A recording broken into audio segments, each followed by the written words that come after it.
Puede ser o no irreversible un proceso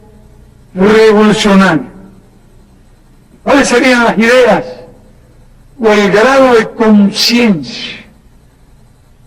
que haría imposible la reversión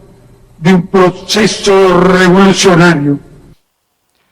El 11J demolió los restos ideológicos del menguante poder castrista que basó su discurso en 3 mentiras comunistas. Cuba es el país menos malo del mundo para vivir, toda discrepancia es traición y la infabilidad de sus poderosos jefes. Tantos años dibujando un país a su imagen y semejanza acabó provocando que dirigentes y la subguara de periodistas asumieran al comandante en jefe y al general de ejército como su Espíritu Santo y moldeando sus actuaciones y discursos con las mentiras y ocurrencias de los hermanos Castro Ruz, siempre tardíos en reconocer errores y derrotas y habitualmente prestos a proclamar victorias consecutivas hasta el desastre final.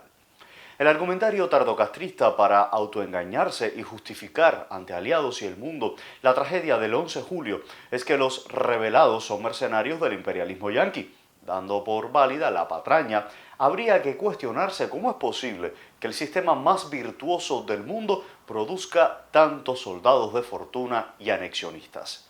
Otra tesis enarbolada por el menguante poder y asumida por Josep Borrell y otros cínicos mentecatos anticubanos es que la ira popular estalló por escasez de comida, coronavirus, ambulancias, guaguas y apagones causadas por Donald Trump y asumidas por Joe Biden, que no han conseguido impedir la importación masiva de perseguidoras y medios antidisturbios. ¿Ha fracasado la revolución en los ámbitos alimentarios, sanitario, energético y transporte? ¿Cómo es posible que tantos jóvenes empobrecidos, educados en principios revolucionarios, se presten a ser quinta columna de los yanquis, sabiendo que de ser derrotada la revolución estarían supuestamente llamados a ser limpiabotas de oligarcas extranjeros, siempre según la matraquilla tardocastrista? Para completar la cochambre ideológica de respuesta a la rebeldía popular, los componedores de Batea han reforzado la teoría de actos de saqueos y vandalismos contra tiendas dolarizadas por decreto, vuelcos de carros patrullas y un supuesto plan de asalto a la estación de policía de La Guinera. ¿Son malos los hambriados y reprimidos cubanos y buenos los de Brasil, Colombia y Chile?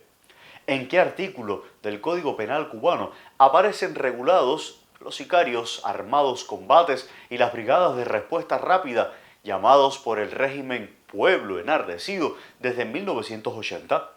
Mientras el castrismo pretendió internacionalizar revoluciones, se trataba de saldar deuda con la humanidad y otras piruetas retóricas, pero cuando un gobierno o estadista elegido democráticamente condena la represión en Cuba contra ciudadanos indefensos, La Habana denuncia intromisión en asuntos internos y saca a relucir su independencia y soberanía. Términos muy gastados y que retratan a un gobierno dependiente de la Casa Blanca, de las revesas de desterrados y del alquiler de médicos activistas a gobiernos extranjeros. El tardocastrismo, cegado en su revés, subestima a los cubanos, ya que no se tragan sus babas y quimbombó, incluidos muchos veteranos de la Revolución Cubana, que en estos días sufren en silencio saber que sus hijos y nietos son encarcelados y torturados física y psicológicamente en atestadas estaciones policiales. Nada nuevo bajo el sol ideológico de la dictadura más antigua de Occidente, ahora ya en modo caduco, como el fortalecimiento de la vigilancia revolucionaria en centros de trabajo y CDRs. Menuda tarea para el compañero Rogelio Polanco y los hacedores de Cuba Debate y la Mesa Redonda, teniendo que justificar tanta ignominia descerebrada.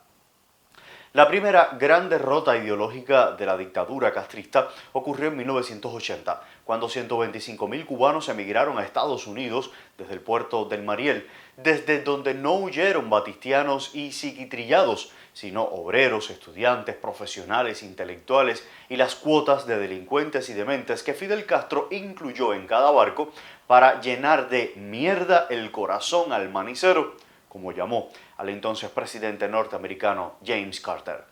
La segunda gran derrota del castrismo sobrevino con el derrumbe del muro de Berlín y la disolución de la Unión Soviética, provocando en Fidel Castro un sentimiento de expareja despechada, hablando horrores de Moscú y sus satélites, como aquella mención a las guaguas húngaras Icarus como causantes de cáncer de pulmón y afecciones respiratorias.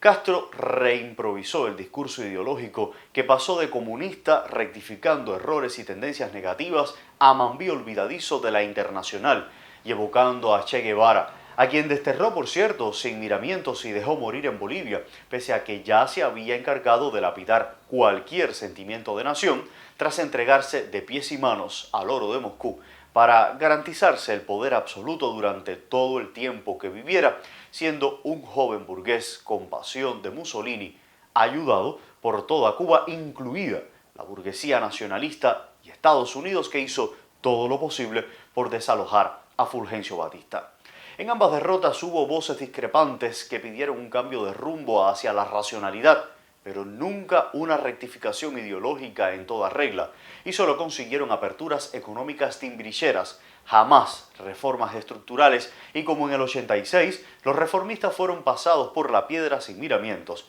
especialmente desde que apareció Hugo Chávez, el penúltimo mantenedor del castrismo. El penúltimo aldabonazo castrista fue aquello de revolución es cambiar todo lo que deba ser cambiado, tarea imposible para los ineptos contrarrevolucionarios empeñados en proteger el monopolio Castro Ruz Espín López Calleja S.A., que cuenta con unos capos y merolicos asalariados que fingen construir un socialismo próspero y sostenible sin libertad, sin comida, sin medicinas, sin luz, sin agua, con coronavirus y mucho terror, para que el gallero con botas muera creyéndose virrey de Virán, mientras sus parientes tasajean a Cuba.